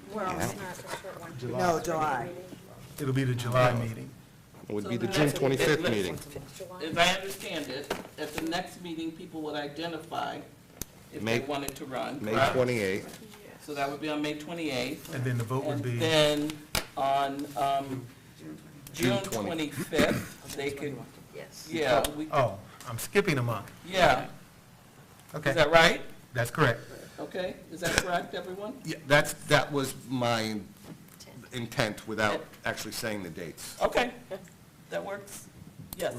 So if my understanding that the process would be declaring who wants to run in one meeting and then electing in the next, my concern is that time gap might serve to not keep the reasoning fresh in people's minds.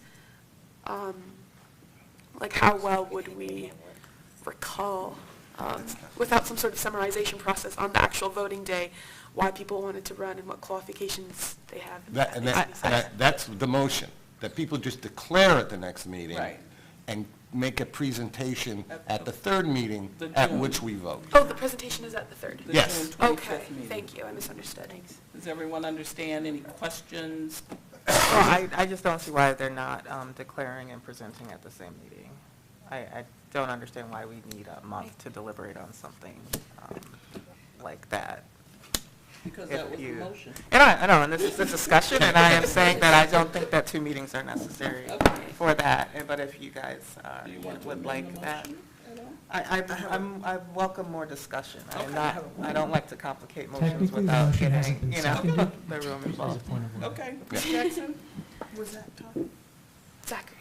Oh, I'm sorry, Zach. The motion hasn't been seconded. Yeah, just as a point of order, the motion will be Madam Chair, seconded. can I respond to I think the reason for I don't think it's a delay, but I think once people's intentions get out at the table, it gives you a chance to talk to other members of the commission over the next month and say, hey, this is kind of what I'm thinking about, and I'm wondering, and just have conversation. That's the reason for it. I don't think it's about a month of deliberation, it's about another month of connections. If I could just recommend that someone second it so we can formally have Oh, discussion. sorry. I mean, it's a little You're nit, right. I'm sorry, but. I'll second. Okay, and then, I do think that, I think I see more upside to deferring this for, a couple of meetings, rather than forcing yourselves to make this decision at the next meeting. And I think, and Mohammed mentioned this, that, and others have as well, but the chairperson is going to be taking on a big work assignment. And none of us can minimize that. You're going to be meeting with staff to help assemble these agendas and the packets and everything that goes along with that. And you'll be a primary communicator, and I'm looking at Ms. Stambaugh. She has done voluminous work for the HRC's chair, and it's a major commitment of time. And so that's something anyone who's considering, putting themselves forward needs to appreciate. Yes, Ms. Jackson. So I have a different notion. What if anybody who's interested gives Denise that information, and she can circulate that to the entire body, and you can ponder it and deliberate it as you're having interactions with people in May, at the May meeting, or in the interim, if you have connections or interactions with people. And then on the 25th, people make their cases, and then we vote. If the goal is to get to know each other, to have more interactions with each other in May before voting in June, that's fine, and that makes sense, but perhaps those interactions would happen through the lens of, oh, this person is thinking of running for chair. And I think that might be useful. And then you could still make your case and vote on the 25th as planned. But I think that making considerations and having interactions in a vacuum is not as useful as having some context for doing that. So I think maybe it would be helpful to have that much information as we go forward in May, even if we still make presentations and vote in June. It's a suggestion. This is, I think that's good. I like that. I want to talk about something else, and I don't want to get off topic. So let's finish addressing this before I go into other topics. Any more discussion on? I guess I don't understand what is there amendment there? If people I'm announce. so sorry, I didn't hear the beginning. Is there an amendment, if people announced at the start of the meeting in May, does that differ from what you're suggesting? I'm not. Yeah, Not really. not necessarily. I think I'm Did just you saying. intend for some announcement Yeah, at the just at beginning the of start of May? the meeting, everybody goes, I want to, as an early agenda item, I'm interested. Does it need to be an agenda? I thought were you saying that people contact Denise ahead of? That was a the different meeting? way. It doesn't matter, as the guy who made the motion, that doesn't matter to me. All right. Process. I just think whatever I'm not wedded to the process, to how that happens, but I do think if the goal is to have substantive interactions in May that help you make a decision in June, then those should be had with some context. And so whether it's by email disseminated to us, or whether it is everybody raise your hand in May, whatever works is fine. I just think that as we're deliberating in May internally, that we should have that context. So however it happens. All right. We're going to make this the last comment so that we can vote on this, and then I think Commissioner Moore has something different, so. If we're in a rush, it's not absolutely necessary. Okay. Zach? I was just going to say that there's still a motion on the floor that Right. is David's original. If there would be an That's what I'm amendment to asking. have it filtered through staff, I'd suggest a deadline, an amendment. But Can we restate that? Can you restate your motion? So Clearly. the motion is, to the best of my recollection, as an early agenda item at the next meeting, the May 28th meeting, anyone with intention of submitting their name for either chair or vice chair, state so, and that at the June 25th meeting, in order, people who are interested in chair first, have 3 minutes to make their case per person. I'll be very specific. And then the commission votes on the chair election, and then you reboot and you do that for vice chair, and we're done. That's the motion. Okay. Is the 3 minutes? Hold on. It was seconded by Right. By Ms. Walt. Commissioner Wong. Okay. Can I ask a question about the motion? And- Is the and you 3 can- minutes an arbitrary time, or is it just based on the public comment? It seemed to me that a person should be able to make their case in 3 minutes. If people want it to be longer, I don't, I think 3 minutes. Works. yeah. Yeah. If you talk longer than that, you must be a lawyer and you need to sit down. Go ahead. Before I make any personal move to pass this, I'd just like to clarify, would people be able to place their names for both positions? What's the typical procedure? That's why I suggested chair first, have a vote, and then vice chair. So if you And were then- interested in either position, you could. Okay, so people that are Yeah. filtered through the Yeah. chair would, okay, that makes sense, thank you. Okay. Any more discussion? I think, 28 is fine for people to declare. But if people want to pass, that they are interested, pass information to Denise with their mission. If Denise receives that, to pass it to us. So by the 28th, we probably know who is going to be running for chair or vice chair. And 28, there is nothing magic about it. It's just a matter of discussing who is going to be, or maybe they give their view why they want to be chairs or vice chairs. Sure. But if there's any information that's coming to Denise before that, there's nothing in the amendment to say that it can't be done. No, I don't think there is, so. Yes, we have a motion on the floor.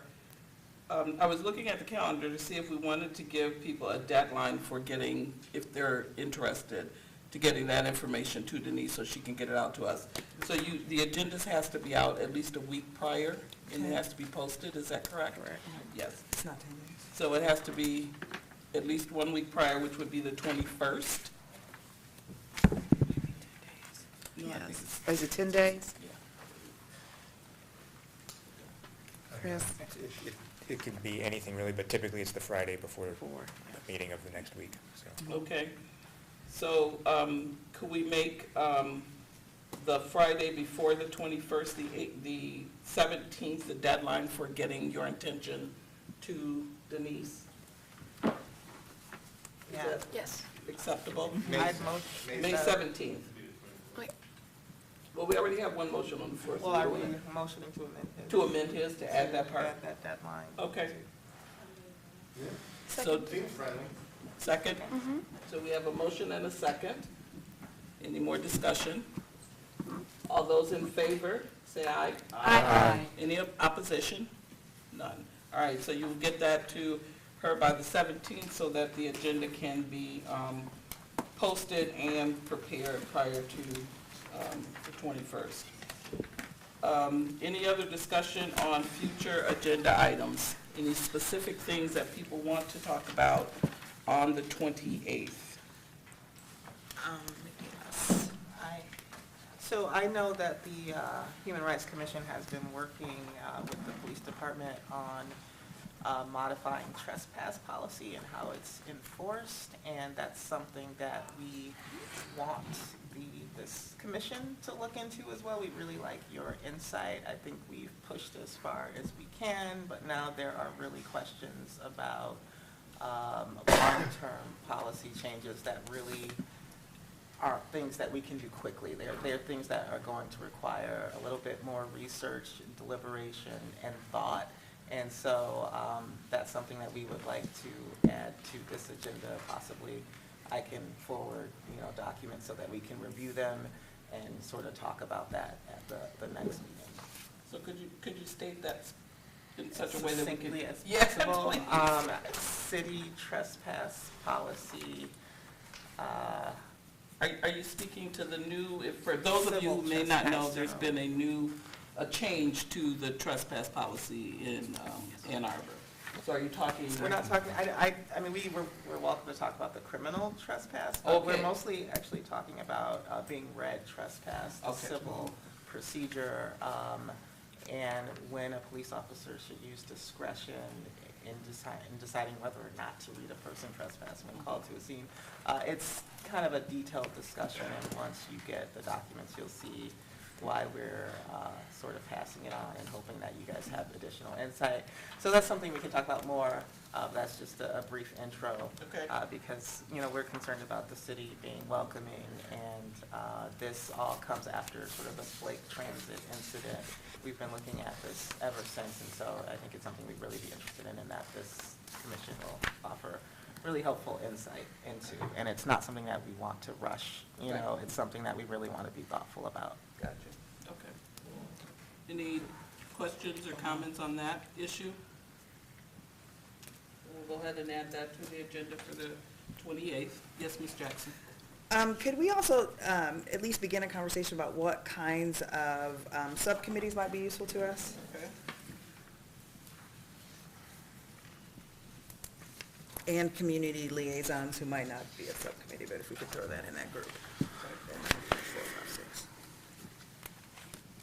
And I'm not going to make any assumptions here, but I'm going to say this, and it's going to sound like I made an assumption, but I didn't. I have read the ordinance, and of course I read it from a legal perspective because that's just my training right now. So it's important to me that everyone read it and understand it, because it is the document with which we have to work.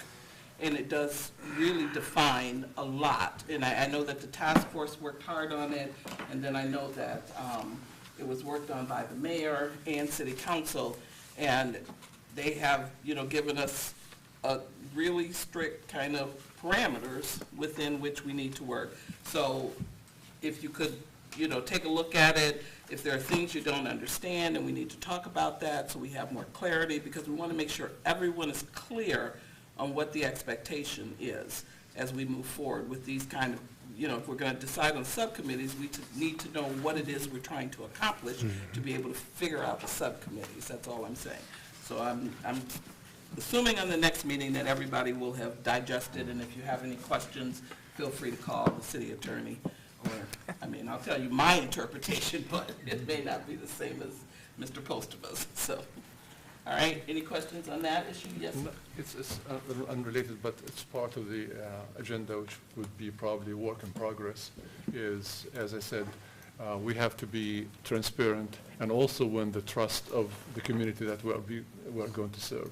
Yes. And what I see is, in the future, we need to reach out to different members of our community to tell them who we are, why we are here, why we are serving, what type of mandate we have, and to have this kind of direct interactions. And that could happen in the form of subcommittees as outreach. We need to bring enough information from the community that we are going to smoothen the relationship between the police department as well as the community, to have a very positive and productive relationship. So I would like to see that this item on the agenda to be added on as frequent as possible, because we have to start. And we cannot wait till the end of the year and say, well, we just wasted all that time. We really have to make sure that we reach out to the community that is invisible, that we don't see, that it's not represented. So I would like to have that as part of ongoing item on the agenda. I think we should talk about complaint protocol. We should start laying the groundwork for that. And I know there were already questions about anonymity and how people can bring complaints to us without revealing themselves. And there are already things in this paperwork about how to deal with those. And so I think it might be helpful to just talk about that together for a little bit, so we have some idea of how people can file anonymous complaints, how far they can go before we have to stop, before we proceed. But it might be important to sort of talk about together. So hopefully all of us will read it, but we should also sort of talk about it. And we might decide to handle complaints within a subcommittee, because that might be the best way to do that. I know that's how the HRC does it. But that should definitely be something that we get up and running, because we want to be able to respond. Now that we've had this meeting, people are probably going to start pretty quickly sending complaints to us, and we want to have some idea of who's on point for responding.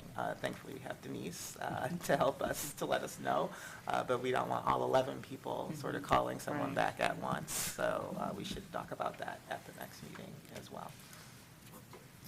Okay, somebody else? I'm aware that there are other commissions and committees like this across the nation. I have no doubt that this will probably be the best, but just the context of... You must be running for chair. There are networks and other types of resources from which we can draw. Absolutely. And I would like to, at our next meeting, include that as an agenda item. Okay. Whether we formalize that relationship with these sort of national networks or maybe individually that provide also training and education. I mean, if it's not in, if it's in compliance with the ordinance and city administration. And maybe there are other commissions that have connections with networks throughout the nation, what that looks like, what that would look like for us. I think that's great. Yes. I was wondering if it might be useful to have like a 5-minute mini seminar, unless everybody is really familiar with Open Meetings Act and FOIA and what a quorum means, if maybe it might be useful. Does anybody feel like it might be useful to have like a 5-minute primer on Where's that? Chris? Not now, but to add to the agenda, why that's important and why that, or does everybody get that already? So you said I the was- Open Meetings Act, FOIA, which I think is really, really important. It was a point that a lot of people had trouble understanding how FOIA is applied to the police departments, and that's huge. And a lot of people on the task force had a really hard time understanding that, because it does limit what can be FOIA'd.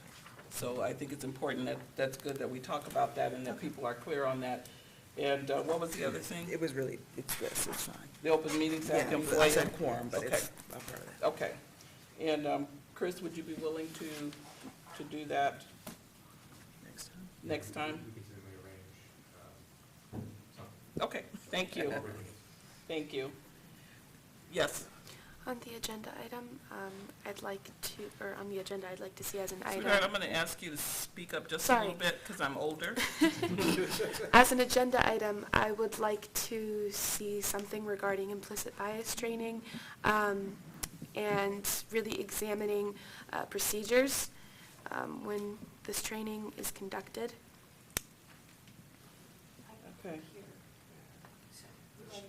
She wanted something to include a discussion about implicit bias training. Yeah, which, well, and I think once we get into that discussion, then it will be a lively discussion. And to I can say clarify, that. it's within police body, not Right, general. yeah. I would add, though, you'd be surprised at how many people haven't had any formal implicit bias training, and it's something that the HRC membership, all of them haven't had, and it stressed me out. So if we want to organize a larger implicit bias training and sort of invite all sorts of representatives, I know that there are HRC members who would be interested in attending. And one of the things about this commission that is so great is that we bring all these great resources, and we might know great presenters who can address these issues. And most likely, we're going to be the ones bringing the recommendation of who the trainer should be. We don't want to necessarily look to the city. So if you are aware of really awesome implicit bias trainers, please do let us know about them. And I would totally support putting something on for that. And certainly coordinating with the police department to see if they can offer, or if they haven't already, right, done it, offer it to police officers as well. Excellent. And I'm just going to speak to that just because it's a pet peeve of mine. And we'll, do it however we decide as a group, but we can't train people on implicit bias. We can make them aware, we can put it out there, but to use the word training, for me, sounds like we are like, you train a child to not touch a stove, but you can't train people to not be biased. Right. So let's think about something else we can call it, implicit awareness, something other than training, because people get nervous, they think you're trying to change who they are and blah, blah, blah, and that's not what we're doing. We're just trying to make sure that people are aware, that we're all aware of what drives us in our day-to-day activities, okay? So I'll just put that out there. That's Right. my little pet peeve thing. It's to my understanding that this is what the police department calls it. We already said the police don't know what they're doing, that's why we're here. That is not what I said, for the record. Just kidding. But if we're going to implement that, I would suggest also extending that to the And police and department. that's a conversation that we absolutely can have with them and explain to them why, that kind of makes you, nervous when a police officer says, oh, I've been through implicit bias training. Okay? That doesn't mean you won't shoot me. Right. So again, I just wanted to put that out there so people can think about it as, let's not make people think we're trying to make them something that they don't believe that they, and some people don't even think they have an issue with it, so that's a whole nother issue. So other than that, is there anything else that anyone wants to add to the May 28th agenda? And I'm sure that Denise and I will come up with a whole bunch of other stuff. Yeah, because my brain never stops. Pardon me? I'm sorry. No, it's not going to fit in 2 hours, but we'll make some executive decisions. Okay, so it's almost 7 o'clock, so we are going to end on time, and that's always going to be important to me, is starting on time and ending on time while I'm the temporary chair. Okay? Motion to adjourn? Wait, hold on. Did you have to Second. address this? Oh, wait. I don't know Oh, what we that were, means. we talked about communication, because we talked about getting emails. Will, Yes. Okay, will we get all of that Okay. contact information for each other, soon? Yes. Okay. To clarify End of the week? To clarify, the agenda item communications generally means for public meetings, communications from the body. If there's any other topic not relevant to the agenda, Okay. that's the opportunity to discuss. Thank you. Yep. Thank you. Anything, anybody? Okay. So again, I thank you for this honor of being the chair, and I'll try to do the best I can until we figure out who can do better. All right, we are adjourned. Thank you. Thank you. Thank you.